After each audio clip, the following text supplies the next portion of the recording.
কখনো ভেবে দেখেছেন পুলিশ না থাকলে আমাদের সমাজের কি হতো?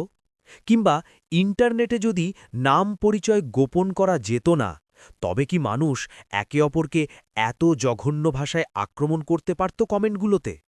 আসলে আমরা নিজেকে যতটা ভদ্র বা সভ্য মনে করি, আমরা কি সত্যিই তাই? নাকি এই সভ্যতা শুধুই একটা পাতলা আস্তরণ যা আইনের ভয়ে ছিঁড়ে যাচ্ছে না? নোবেল বিজয়ী লেখক উইলিয়াম গোল্ডিং তার বিখ্যাত উপন্যাস লর্ড অব দ্য ফ্লাইজ আমাদের এই ভয়ঙ্কর সত্যটির মুখোমুখি দাঁড় করিয়েছেন। গল্পে একদল সুশৃঙ্খল ব্রিটিশ স্কুল ছাত্র একটি দ্বীপে আটকা পড়ে। সেখানে কোনো বড় মানুষ ছিল না, কোনো শাসন ছিল না।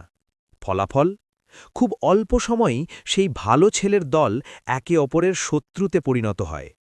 বইটিতে একটি উক্তি আছে যা আমাদের ভাবিয়ে তোলে, maybe there is a beast, maybe it's only আস।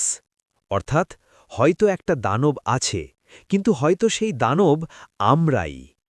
এর শিক্ষাটা আমাদের অফিস বা সমাজের জন্য খুব জরুরি।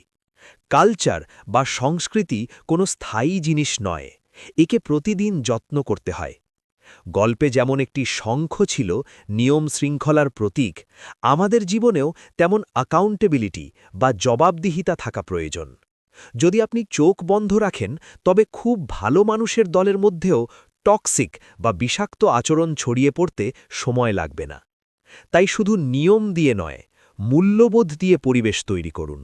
মনে রাখবেন, সভ্যতার এই মুখোশ খুলে ফেলা খুব সহজ, কিন্তু ধরে রাখাটাই আসল পরীক্ষা।